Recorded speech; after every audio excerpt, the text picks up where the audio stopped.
They told me to stay in my lane, but I tore up the map and drew my own. I'm not here to follow someone else's path. I'm carving my own, and it's messy, bold, and unapologetic. Want to know how I broke free from the rules and redefined success on my terms? Stick around, because this story is about to shake up everything you thought you knew. I was 16 when I first heard it. Stay in your lane. It came from a teacher who thought my dreams were too big for my small-town roots. I wanted to be a writer, a creator, a voice that echoed beyond the cornfields. She looked at me like I was chasing a fairy tale, her words dripping with pity. But even then, I felt a spark of defiance. Why should I stay in a lane someone else paved? I didn't know it yet, but that moment planted a seed. A seed that would grow into a refusal to be boxed in. I started scribbling stories in my notebook, each one a rebellion against her advice. I wasn't just dreaming, I was building. Every word was a brick in a path I'd designed myself. The world wasn't ready for my ambition, but I didn't care. I kept writing, kept dreaming, kept pushing. That teacher's voice faded, but my resolve didn't. I was already rewriting the map. Growing up, my town was a grid of expectations. Girls like me were supposed to follow a script, graduate, marry, maybe get a safe job. But I saw the cracks in that plan. I watched my mom work endless shifts, her dreams buried under bills. I saw my friends settle for lives that didn't light them up. Stay in your lane, they'd say, as if dreaming bigger was a crime. I couldn't accept that. I spent nights reading about women who broke molds, writers, activists, artists. Their stories were my fuel. I started a blog in high school, pouring my thoughts into the void. It wasn't much, but it was mine. Each post was a step off the grid. I wasn't just rebelling, I was searching for a way to make my voice matter. College was supposed to be my big break, but it felt like another lane. Professors praised practical majors while I chased literature and ideas. They warned me about starving artists and realistic goals. I listened, nodded, but inside, I was raging. Why did passion have to mean poverty? I started sneaking into entrepreneurship classes, soaking up ideas about building something from nothing. I wasn't just a writer anymore. I was a hustler. Late nights, I'd draft business plans for a creative empire I could only imagine. My classmates partied, I plotted. Stay in your lane, they'd joke when I shared my ideas. But I was done with lanes. I was building a highway. My first job was a reality check. A tiny cubicle, fluorescent lights, and a boss who didn't care about my ideas. I was hired to write ad copy, but it felt like selling my soul. Every day I'd hear that voice, stay in your lane. It wasn't said out loud, but it was in the way my suggestions were ignored, my creativity sidelined. I could have coasted, collected my paycheck, and called it a life. But that spark from 16 was still burning. I started freelancing on the side, taking on small gigs for local businesses. Each project was a chance to experiment, to stretch, to grow. I wasn't just writing, I was learning how to build a brand. Slowly, I was drawing my own map. The freelance life wasn't glamorous. I worked from a cramped apartment, juggling clients and deadlines. Some months, I barely made rent. But every gig taught me something new. How to negotiate, how to market myself, how to fail and keep going. People still told me to play it safe, to get a real job. I smiled and ignored them. I was building something bigger than a paycheck. My blog was growing, my portfolio expanding. I started getting noticed, not just locally, but by people who saw my vision. Stay in your lane started to sound like a challenge, not a warning. I was rewriting the rules, one hustle at a time. Social media changed everything. I started sharing my journey online. Every win, every flop. People connected with my raw honesty. My posts weren't polished. They were real. I talked about the late nights, the self-doubt, the breakthroughs. My audience grew, and so did my courage. I wasn't just a writer or a freelancer anymore. I was a storyteller with a platform. Brands started reaching out, not for ads, but for my voice. I was invited to speak at small events, sharing how I defied the lane mentality. Each talk felt like a victory lap. I wasn't following a path.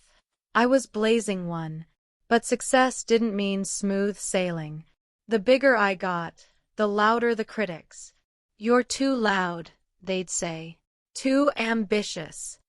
I'd scroll through comments that told me to tone it down, to fit in. It stung, but it also fueled me. I remembered that teacher, those college advisors, my old boss.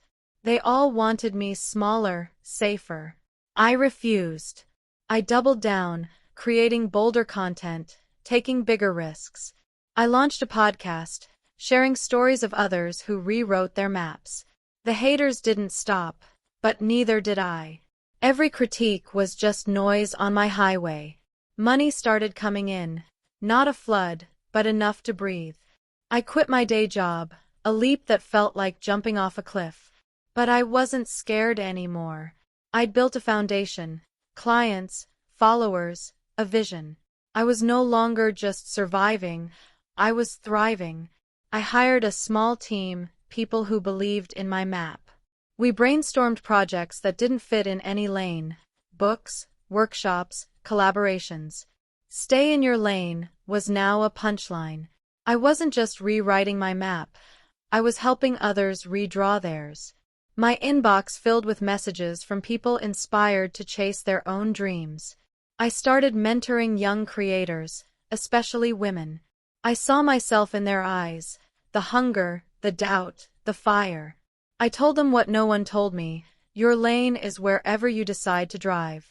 I shared my mistakes, my wins, my messy middle. I taught them how to pitch, how to negotiate, how to believe in themselves.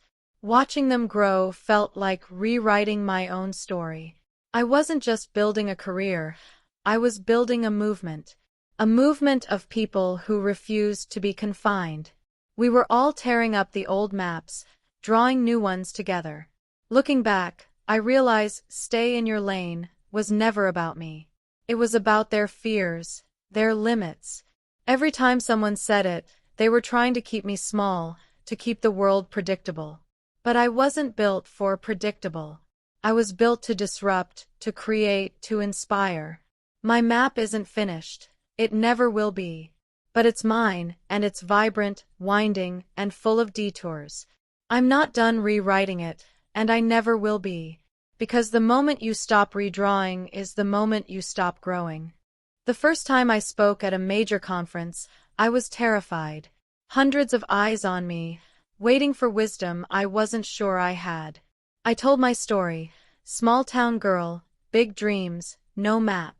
I shared how I ignored the stay-in-your-lane crowd and built my own path. The room erupted in applause. People came up after, sharing their own stories of breaking free. I realized then, my story wasn't just mine. It was theirs too.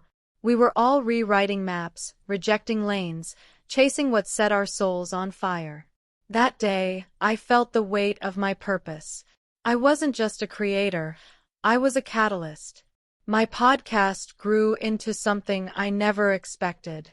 Thousands of listeners tuned in, hungry for stories of defiance. I interviewed entrepreneurs, artists, rebels, people who refused to stay in their lanes. Each episode was a reminder: there's no one way to succeed. I started getting recognized in coffee shops, at events. "You're the map girl," they'd say. I laughed, but I loved it. I wasn't just rewriting my map anymore. I was inspiring others to grab their pens. My inbox overflowed with messages from people starting businesses, writing books, chasing dreams. Money brought freedom, but it also brought pressure. People expected me to act successful, to buy the fancy car, the big house. But that wasn't my map. I invested in my business, in my team, in causes I cared about. I funded scholarships for young women with big dreams. I didn't want to just look successful. I wanted to feel it. Success, to me, was impact. It was seeing my mints land their first clients. It was hearing my podcast sparked someone's courage. Stay in your lane didn't apply to my money or my mission. I started writing a book, something I'd dreamed of since I was 16. It wasn't easy. Doubt crept in, whispering that I wasn't enough. But I'd heard that before. Stay in your lane was just doubt in a different costume. I pushed through, writing late into the night. The book wasn't just my story. It was a guide for anyone who felt trapped in someone else's lane. I poured in everything. My failures, my triumphs, my fire. Publishers called it unconventional. I called it honest. It was my map, inked on pages for the world to see. The book deal came faster than I expected. I was on a plane to New York, signing contracts, pinching myself. But even then, I heard the echoes, "Don't get too big for your britches." I laughed. My britches were custom-made now. I was building a brand, a legacy, a life that didn't fit in anyone's lane. The book tour was chaos. Cities, crowds, interviews. But every stop, I met people who got it. They were rewriting their maps too. We swapped stories, laughed, cried. I wasn't just an author. I was a connector. Social media kept growing, but it wasn't all rosy. Trolls came for me, hard. They called me arrogant, fake, too much. I'd lie awake, their words clawing at me. But then I'd remember the 16-year-old scribbling in her notebook. She didn't care about haters. She cared about her story. So I kept posting, kept speaking, kept creating. I turned the noise into fuel. Every hater was a reminder. I was doing something right. I was too loud for their lanes, and I loved it. I launched a course next, teaching others how to build their own paths.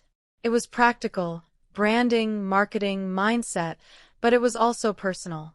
I shared the tools that helped me rewrite my map. Thousands signed up, from all over the world. I'd log into live sessions, seeing faces light up as they discovered their power. Stay in your lane didn't exist in those rooms. We were all explorers, charting new territories together. The course wasn't just a business, it was a community. A revolution of map rewriters. Partnerships started rolling in. Brands I admired wanted to collaborate. I was picky. I only worked with those who aligned with my vision. I wasn't here to sell out. I was here to build up. Each project was a chance to amplify my message. You don't have to stay in your lane. I designed campaigns that celebrated bold dreamers, misfits, rule breakers. My face was on billboards, my voice on ads. But it wasn't about fame, it was about impact. I was rewriting the map for what success could look like. I started speaking internationally, from London to Tokyo. Each stage was a chance to share my story and hear others. I met women who'd been told to stay small, to stay quiet. I told them to roar. I shared my tools, my mistakes, my fire. Every talk felt like tearing up another piece of the old map. I wasn't just inspiring, I was empowering. People left my talks with notebooks full, eyes bright, ready to redraw their paths. I wasn't just a speaker, I was a spark. By now, my team was growing and so was my vision. We weren't just creating content, we were creating change. We launched a foundation to support young creators, especially those from underserved communities. I remembered my own start. Small town, big dreams, no resources. I wanted to give others the tools I had to fight for. Stay in your lane wasn't in our vocabulary. We were building bridges, not barriers. Every scholarship, every mentorship, was a new line on the map. The bigger my platform got, the more I realized, this wasn't just about me. It was about us. Every person who heard my story and started their own journey was part of this. I started hosting retreats, weekends where dreamers could connect, create, and rewrite their maps. We'd sit in circles, sharing fears and victories. No lanes, no limits. Just raw, real ambition. I watched strangers become collaborators, friends, trailblazers. I wasn't leading them, I was walking with them. Together, we were redrawing the world. My book hit the bestseller list. I cried when I saw it. Ugly, happy tears. It wasn't just a win for me, it was a win for every kid who'd been told to stay small. I went on talk shows, shared my story, and heard from readers who said it changed them. One letter stuck with me, a girl from a town like mine, saying she was starting her own business because of my words. That's when I knew, this map wasn't just mine. It was ours. Every reader, every listener, was adding their own lines. But I wasn't done. I launched a second book, this one about community. About how we rise together when we reject lanes. I wrote about my team, my ments, my audience. I wrote about the power of collective ambition. Writing it felt like a love letter to everyone who joined me on this journey. Publishers called it risky, too personal, too bold. I called it necessary. The world needed to hear it. We don't have to stay in our lanes. We can build highways together. The speaking gigs kept coming, but I was pickier now. I only took stages that let me be real. No polished scripts, no safe messages. I talked about failure, fear, and the fire it takes to keep going. Audiences didn't just clap, they connected. After one talk, a woman told me she left her toxic job because of my words. Another said she started painting again after years of doubt. I wasn't just speaking, I was sparking revolutions. Stay in your lane was a distant memory, drowned out by the roar of change. My business was now a machine, not perfect, but powerful. We had systems, a team, a vision that stretched beyond me.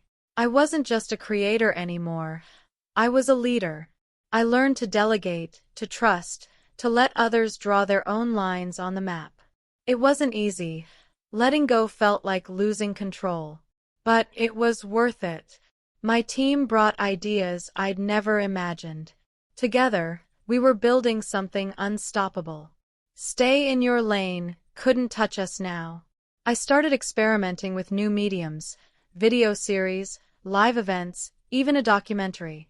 Each project was a chance to push boundaries, to tell stories that didn't fit in any lane. I collaborated with creators from different worlds, musicians, designers, activists. We didn't just work together, we inspired each other. Every project was a reminder, the map is never finished. There's always a new road, a new detour, a new way to grow. I wasn't afraid to fail anymore. Failure was just another line on the map. The haters never stopped, but I learned to tune them out. Their words were just echoes of the same old, stay in your lane mentality. I didn't argue with them anymore. I let my work do the talking. My books, my talks, my community, they were proof that lanes were optional. I wasn't here to convince anyone, I was here to create. And every creation was a middle finger to the doubters. My map was loud, bold, and unapologetic, just like me. I look at my life now, and I barely recognize it. From a small-town girl with a notebook to a woman with a global platform. But the core is the same. I'm still that 16-year-old, refusing to stay in her lane. I'm still scribbling, still dreaming, still building. The difference is, I'm not alone anymore. I've got a community, a team, a world of map rewriters beside me. We're not just changing our lives, we're changing the game. And we're nowhere near done. If I could go back to that teacher, I wouldn't argue. I'd thank her. Her words lit a fire in me, one that's still burning. Stay in your lane was the spark I needed to prove them wrong. Every time I doubted myself, I heard her voice, and I kept going. This map I've drawn isn't perfect, but it's mine. It's got twists, turns, and a few dead ends, but it's led me here. And here is exactly where I'm meant to be. Rewriting, always rewriting. So here's my truth. You don't have to stay in your lane. You don't have to follow anyone's map. Grab a pen, tear up the rules, and start drawing. Your path won't be straight, and it shouldn't be. It'll be messy, bold, and yours. I'm still adding lines to my map, and I want you to add yours. Join me. Let's rewrite the world together. Subscribe to my channel, hit that bell, and let's keep drawing. The map is ours, and we're just getting started. If this story lit a fire in you, don't let it fade. Subscribe to my channel for more stories, tools, and inspiration to rewrite your own map. Hit that bell so you never miss a video. Let's keep tearing up the old rules and building new paths together. Your lane, it's wherever you decide to drive.